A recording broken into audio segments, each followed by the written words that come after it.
Hey everyone, and welcome to this explainer.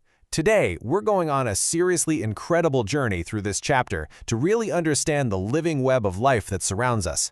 We're going to start our adventure way up in the vastness of outer space, look down at our planet, and then zoom all the way down to our very own kitchen tables. And along the way, we're going to discover just how deeply interconnected our world truly is. So imagine actually traveling to space. Astronauts constantly talk about experiencing this massive shift in perspective when they look back at us. Group Captain Shubhanshu Shukla, who is the first Indian to reach the International Space Station, put it absolutely perfectly during a conversation with the Prime Minister of India. He pointed out that from high up there, the tiny little lines we draw in maps, they completely vanish. There's no borders, no divided states, no separate countries. There is literally just one united humanity and one shared home. And, decades earlier, Wing Commander Rakesh Sharma, the very first Indian astronaut to view the Earth from space, shared a really similar sentiment. When he was asked how India looked from all the way up there, he famously replied, "Sare Jahan se acha," meaning the best in the entire world. Because when we look at this big blue planet, all we see are the broad, magnificent shapes of the landmasses and the oceans. Nature draws absolutely no borders on our shared home. Okay, so here's our roadmap for today. 1. No borders from space. 2. Your place on planet Earth. 3. Nature has no boundaries. 4. The journey of our culture. And 5. The world is one family. Section 1. No borders from space, a cosmic perspective. Section 2. Your place on planet Earth, grounding the grand concept.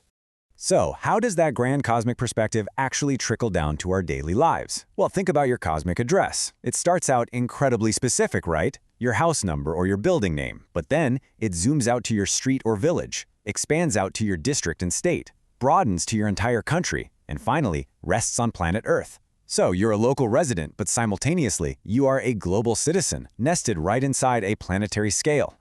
And hey, modern technology is making this connection even more precise. Have you heard of DigiPin? It's basically a digital version of your physical address. Get this, it's a brilliant 10-character code that gives every single spot in India its own special digital name tag. So whether you're standing in a bustling city or out in a remote village, this modern tool helps an ambulance or a delivery person find you instantly. It firmly grounds us in our shared physical space using the power of digital connection. Section 3. Nature has no boundaries. The living web. Now, it's obviously not just humans sharing this space. Have you ever looked up during the winter and seen these huge groups of pink and black birds taking flight? Those are rosy starlings. And every single winter, they go on this epic migration from the southern parts of Russia, Mongolia, and nearby countries, flying all the way to India. And they don't need passports or visas to do it. They just follow the changing seasons, ocean currents, and the winds to guide their path. And here's what's truly amazing about this. It's not just a simple trip. It's a vital, living connection. Because while these tiny travelers are seeking out the warm Indian winters, they actively feed on locusts and grasshoppers. So just by having a snack, a bird that flew in from a completely different continent is naturally protecting local Indian farmers' crops. Talk about teamwork without borders, right? It's just an amazing display of how animals moving freely across the globe actually sustain the deep connections in nature. Section 4. The journey of our culture, ideas and flavors. So just like those rosy starlings, human ideas, traditions, and inventions completely ignore borders too. Just look at yoga, which is India's wonderful gift to the world. For over 3,000 years, people in ancient India practiced it to keep their bodies healthy and their minds peaceful, living in total harmony with nature. And as centuries passed, travelers, scholars, and teachers spread this practice all over the globe. This ancient idea traveled so far and wide that in 2014, the United Nations officially declared June 21st as the International Day of Yoga. Ideas truly have no boundaries. Now, let me ask you a question to really think about. What would happen if chilies just literally disappeared from our kitchens for a week? Total panic, right? For a lot of us, it's almost impossible to even imagine a hearty curry or our favorite meals without that signature spicy kick. Well, get this. Long ago, chili plants didn't even exist in India. They were only found over in South America. Before they arrived, we actually relied on black pepper to spice up our meals. It was only about 400 to 500 years ago that Portuguese travelers brought chilies from South America over to India.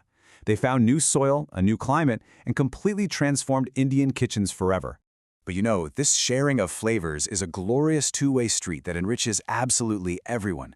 Just as chilies traveled into India, the knowledge of making sugar traveled from India out to the rest of the world. Mangoes, bananas, and rice also originated here and found their way across the oceans. Meanwhile, everyday staples that we love like potatoes, tomatoes, peanuts, and cashews, they traveled a super long way to reach us. Our meals are honestly like world travelers, carrying stories and flavors from all around the globe on a single plate. Section 5. The world is one family. Vasudeva Kutumbakam.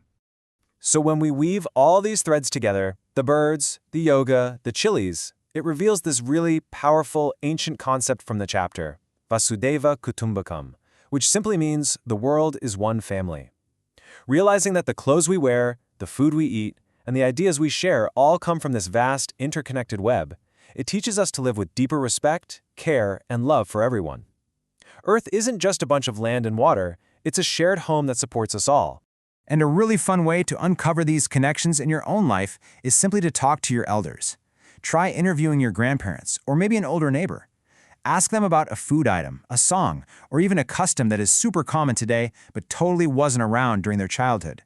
You'll probably be amazed to find out where these things came from and how cultures just naturally blend and grow together over time. You can also literally become a citizen scientist right outside your own front door. The chapter gives us this fantastic World Around Me observation guide.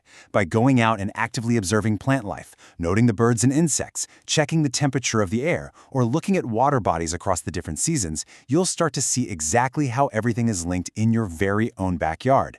By learning and observing, you become an active part of that global connection. Ultimately, Earth is the only planet we know of that actually has life.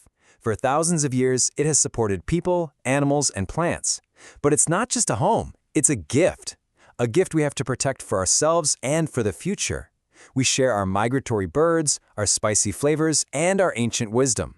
So I want to leave you with this final thought to ponder. How will you care for our wondrous, borderless shared home today? Thank you so much for joining me on this explainer, and keep exploring those amazing connections all around you.